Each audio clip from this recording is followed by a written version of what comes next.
Bienvenido a mi canal. Todo lo que aprendo lo comparto y todo lo que creo es para ti. Disfruta. Hoy vamos a hacer una especie de autopsia, la autopsia de una mentira. Vamos a analizar su anatomía clínica y los engranajes del abuso psicológico a través de una historia real que es, la verdad, muy potente. Lo que buscamos es entender cómo funciona esa ingeniería del maltrato y sobre todo, y esto es lo más importante, cómo reacciona el cuerpo cuando la mente es forzada a callar. A ver, pensemos en una cosa. Si alguien nos ataca físicamente por la calle, nuestro cerebro activa un resorte, luchar o huir. La amenaza es clara, es visible. Pero, ¿qué ocurre cuando el atacante no lleva un arma, sino que vive en casa? Y peor todavía, ¿qué pasa cuando se instala en la propia mente, distorsionando la realidad hasta que la anula por completo? Ante un peligro que se ve, el cuerpo toma el mando para sobrevivir, sin dudar. Pero frente a esa amenaza invisible, la de la manipulación, la respuesta es el caos, es la confusión. El cerebro, digamos que hace cortocircuito, y al final es el cuerpo el que tiene que tomar medidas desesperadas para salvar la vida, a veces con unas consecuencias terribles. Para entender cómo se construye una trampa así, tenemos que mirar los cimientos. Este caso se basa en una relación que durante casi 10 años, desde fuera, parecía perfecta.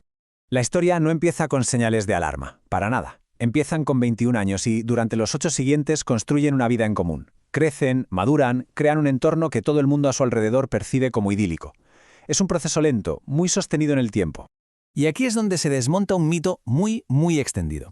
Se tiende a pensar que los manipuladores buscan presas fáciles, gente débil, pero la realidad clínica nos demuestra justo lo contrario. Lo que buscan son perfiles de alto rendimiento emocional. Necesitan, por así decirlo, una fuente de energía inagotable. Esta cita lo resume de una forma brillante. Un perfil narcisista no quiere a alguien que ya esté roto, quiere a alguien cuyas virtudes, como la empatía o la capacidad de sacrificio, puedan ser retorcidas y usadas en su contra. Al final, la víctima acaba haciendo el trabajo de destruirse a sí misma, creyendo que lo hace por amor incondicional. Es un poco como esas actualizaciones de software que aceptamos sin leer la letra pequeña. Durante esos 8 años, lo que hubo fue una larguísima cadena de pequeñas concesiones, de límites que se van borrando de una forma casi imperceptible. Cada aceptar parece inofensivo, pero sumados, al final, resulta que se ha cedido el control total sin ni siquiera ser consciente de ello. Claro, mantener esa máscara de perfección durante tanto tiempo consume una energía brutal. Y el punto de quiebre llega cuando la situación exige un compromiso de verdad, irreversible, la boda. Es justo ahí cuando la ingeniería del abuso se vuelve explícita. A pocos meses de la boda, él cambia radicalmente. Se vuelve frío, distante. Y aquí viene un detalle de una inteligencia maquiavélica. Empieza a usar el lenguaje de la terapia como un arma. Anuncia que tiene una crisis existencial y que necesita ayuda profesional. Con esto, se coloca en el papel de víctima, lo que automáticamente activa la empatía de ella y crea un escudo perfecto. Esta estrategia es solo el principio. Es la antesala de una de las herramientas más crueles y conocidas del abuso, el gaslighting. Vamos a ver exactamente cómo funciona. Las grietas en su versión de la historia aparecen pronto. Ella le pilla en una mentira sobre una quedada con una compañera de trabajo. Y su justificación es la definición perfecta de gaslighting. Ojo, no niega el hecho, sino que le da la vuelta para transferirle a ella la culpa de su propia mentira. Reescribe la realidad para que ella parezca la irracional. Y aquí vemos los objetivos tácticos. El gaslighting no solo busca tapar una mentira. Su objetivo final es mucho más profundo. Es dinamitar la confianza que la víctima tiene en su propia memoria, en su percepción, en su cordura, para dejarla completamente aislada y dependiente de la realidad que fabrica el abusador. Entonces, aquí llega la pregunta del millón. Si las pruebas son tan claras, ¿por qué una persona inteligente no se marcha? La respuesta está en un fenómeno psicológico increíblemente potente. Se llama disonancia cognitiva. El cerebro de la víctima tiene que hacer malabares para sostener dos realidades que son totalmente opuestas. Por un lado, 8 años de historia, de amor, de proyecto en común. Por otro, la evidencia de la traición. Aceptar esta segunda realidad significa el colapso total de su identidad y de su futuro. Así que, como un mecanismo de pura defensa, el cerebro prefiere dudar de las pruebas antes que asomarse a ese abismo. Pero claro, esta decisión de la mente tiene un coste físico altísimo. Cuando la parte consciente se rinde a la manipulación, la biología entra en acción. El organismo, que al final es una máquina de supervivencia, empieza a lanzar señales de alarma masivas, desesperadas. El cuerpo sabe que convive con un depredador, aunque la mente lo esté negando. La somatización del trauma se convierte en la última línea de defensa, y el coste es brutal. La llevó a pesar apenas 38 kilos. Es como si el sistema nervioso simpático tomara el control absoluto. Los síntomas son devastadores, ataques de pánico tan extremos que le provocaban incontinencia, insomnio total, una anorexia nerviosa fulminante. Su cuerpo llegó a un punto de rechazar hasta el agua.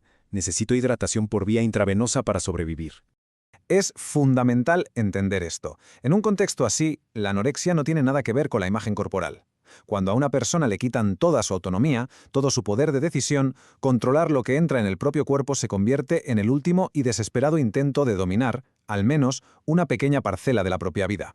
Y lo más retorcido es cómo el manipulador utiliza este sufrimiento. Lo usa para reforzar su narrativa de cuidador abnegado. Esta fachada nos lleva al clímax de la disonancia, la boda. Y, de forma aún más cruda, la luna de miel. En la boda, él actúa, interpreta su papel a la perfección. Pero solo 48 horas después, en la luna de miel, la máscara se cae. A miles de kilómetros de su gente, de su red de apoyo, él se siente impune y deja de fingir. Es entonces cuando ella consigue pruebas irrefutables y toma la decisión clave: compartirlas con su familia. Rompe el aislamiento. La reacción de él al verse descubierto es una escalada directa a la violencia física. Esta explosión de violencia es lo que clínicamente se conoce como herida narcisista. Cuando su identidad falsa queda expuesta, su ego se hace añicos, y al perder la capacidad de manipular con la mente, recurre a la herramienta más primaria que le queda, la fuerza bruta. La Vuelta a España marca el principio del fin del abuso, pero también el inicio de una reconstrucción personal inmensa. Su huida y su proceso de recuperación demuestran una inteligencia emocional brillante. Y aquí hay un detalle que es, para mí, el indicador biológico más fascinante de toda la historia. La primera noche que durmió sola, lejos de él, por fin, durmió profundamente. Del tirón. Es la demostración empírica de que su enfermedad no era interna. Era una respuesta a su entorno. Su sistema nervioso detectó que el depredador ya no estaba y finalmente pudo apagar las alarmas. Su recuperación se asentó en 3 pilares clave. Primero, el contacto cero, no como venganza, sino como una medida de seguridad vital. Segundo, y muy inteligente, salir del triángulo dramático al pasarle la responsabilidad a la familia de él, negándose a jugar el papel de salvadora. Y tercero, un proceso intenso para reconstruir su identidad, su físico y, lo más importante de todo, sus límites personales. Y todo esto nos deja con una reflexión final. Viendo la capacidad brutal que tiene el cuerpo para somatizar el daño que la mente no se atreve a admitir, uno no puede evitar preguntarse: ¿cuántos problemas digestivos, cuántos insomnios crónicos o fatigas extremas que vemos a diario son en realidad los gritos silenciados de un cuerpo atrapado en una relación o en un trabajo tóxico? Quizás a veces la solución más urgente no está en la farmacia, sino en hacer una limpieza radical de las personas a las que se les permite entrar en la propia vida. Gracias por tu visita. Si te ha gustado, déjame un like. Ese es el motor que nos da fuerzas para crear contenido para ti con ilusión. ¡Hasta pronto!